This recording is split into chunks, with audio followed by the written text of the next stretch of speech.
Coma. ये शब्द सुनते ही ना दिमाग में कई सवाल उठते हैं। मेडिकल साइंस का एक बहुत ही गहरा रहस्य है ये। एक ऐसी हालत जहां जिंदगी और मौत के बीच की जो लाइन है वो बिल्कुल धुंधली सी हो जाती है। तो चलिए आज चेतना और रिकवरी की इस कॉम्प्लेक्स दुनिया की परतों को एक एक करके खोलते हैं। क्या वो मुझे सुन सकता है? देखने में तो ये सिर्फ एक सवाल है ना? लेकिन सोचिए, इसमें कितनी उम्मीदें, कितना दर्द छिपा होता है। ये वो सवाल है जो हर उस परिवार के मन में घूमता है जिसका कोई अपना कोमा में होता है। और सच कहूं तो यही सवाल हमें आज इसके जवाब ढूंढने पर मजबूर कर रहा है। तो आखिर ये कोमा है क्या? कई लोग सोचते हैं कि ये बस एक बहुत गहरी नींद है, लेकिन नहीं, ये उससे कहीं ज्यादा कॉम्प्लेक्स है। अगर हम मेडिकल टर्म्स में बात करें तो ये बेहोशी की एक ऐसी गहरी, बहुत गहरी अवस्था है जहां किसी मरीज को जगाया नहीं जा सकता। उनका दिमाग, मतलब जो ब्रेन एक्टिविटी है, वो अपने सबसे निचले लेवल पर काम कर रही होती है। तो ठीक है, जब कोई पेशेंट कोमा में चला जाता है तो सबसे पहला सवाल उठता है, डॉक्टर्स करते क्या हैं? उनकी पहली प्राथमिकता क्या होती है? वो कैसे पता लगाते हैं कि चोट कितनी गहरी है, कितनी गंभीर है? यहीं से पूरी जांच का सबसे जरूरी हिस्सा शुरू होता है। तो ये जांच शुरू होती है एक टूल से जिसका नाम है ग्लासगो कोमा स्केल, या शॉर्ट में कहें तो GCS। इसको ऐसे समझिए जैसे ये फर्स्ट रिस्पॉन्डर की रिपोर्ट हो। मतलब एक बहुत ही तेज, एक फटाफट वाला तरीका जिससे डॉक्टर्स को मरीज की दिमागी चोट की गंभीरता का एक पहला पहला अंदाजा लग जाता है। तो GCS में होता क्या है? इसमें ना 3 बेसिक चीजें चेक की जाती हैं। पहली, मरीज की आंखें, क्या वो खुल रही हैं? दूसरी, क्या वो कोई आवाज निकाल पा रहा है? और तीसरी, क्या उसके शरीर में कोई हरकत हो रही है? इन तीनों को मिला के एक स्कोर बनता है 3 से 15 के बीच। और अगर ये स्कोर 8 या उससे भी कम आता है तो आमतौर पर यह मान लिया जाता है कि मरीज कोमा में है। लेकिन कहानी में असली ट्विस्ट यहीं से शुरू होता है। ये जो GCS का स्कोर है ना, जो अक्सर बहुत कम, बहुत निराशाजनक लगता है, वो असल में पूरी कहानी नहीं बताता। ये जो पहली तस्वीर बनती है वो कई बार बहुत ज्यादा भ्रामक हो सकती है। और यहीं से चेतना यानी कॉन्शियसनेस से जुड़ी इन कंडीशंस को समझने में एक बहुत बड़ा टर्निंग पॉइंट आया। ये तब हुआ जब डॉक्टर्स को एक चौंकाने वाली सच्चाई का पता चला। और वो सच्चाई थी मिसडायग्नोसिस की समस्या, मतलब गलत जांच।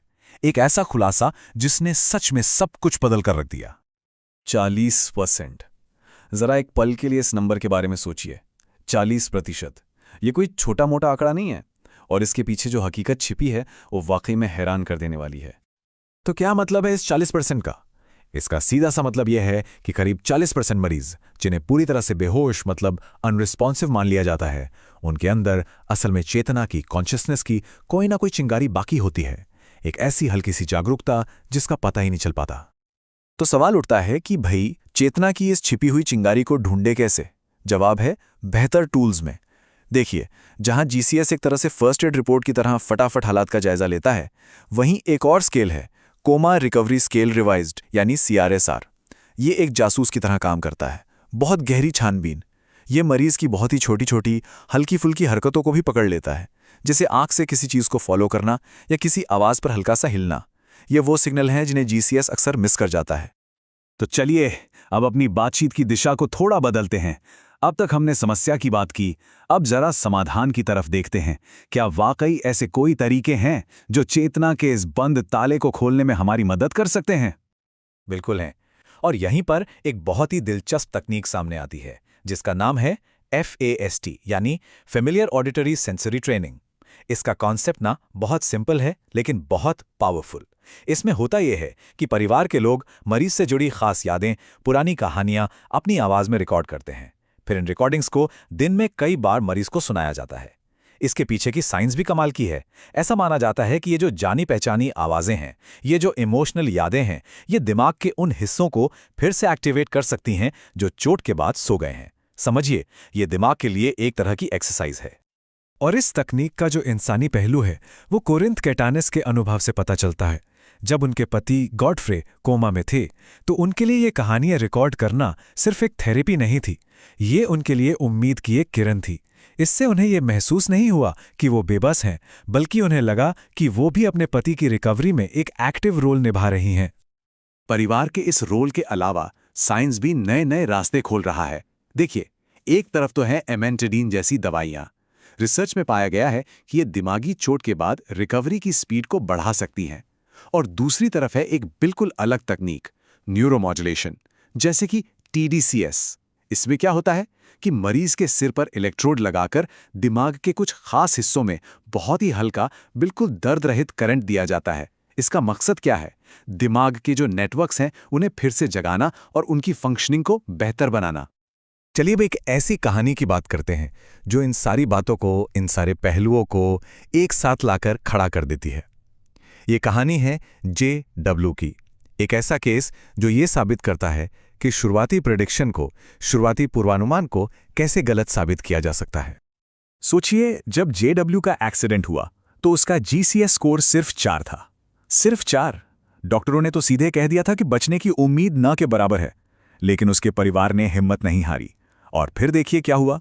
7 महीने बाद उसके EEG में, मतलब जो दिमाग की इलेक्ट्रिकल एक्टिविटी को मापता है, उसमें सुधार के संकेत देखे। एक उम्मीद की किरण। 9 महीने बाद उसने आंखें झपकाकर कम्युनिकेट करना शुरू कर दिया। और 10 साल बाद आज JW न सिर्फ नौकरी कर रहा है, बल्कि अपनी जिंदगी पूरी आज़ादी के साथ जी रहा है। ये कहानी हमें बताती है कि लंबे इलाज और कभी हार न मानने वाले जज्बे में कितनी ताकत होती है। तो JW की ये कहानी और अब तक की हमारी ये पूरी पड़ताल हमें सिखाती क्या है? ये हमें कोमा को देखने का एक बिल्कुल नया और पहले से कई ज्यादा उम्मीद भरा नजरिया देती है। तो इस पूरी बातचीत से जो जरूरी बातें निकल कर आती हैं वो क्या हैं? पहली बात, किसी भी मरीज का शुरुआती पूर्वानुमान कोई फाइनल फैसला नहीं होता। दूसरी, बहुत गहरी और डिटेल्ड जांच करना बेहद जरूरी है, क्योंकि हमने देखा कि मिसडायग्नोसिस का खतरा कितना ज्यादा है। तीसरी, परिवार की भागीदारी सिर्फ हिम्मत नहीं देती, ये अपने आप में एक बहुत शक्तिशाली थेरेपी है। और सबसे जरूरी बात, लंबे समय तक चलने वाले सही इलाज से वो रिकवरी भी मुमकिन है जिसे एक वक्त पर असंभव मान लिया गया था।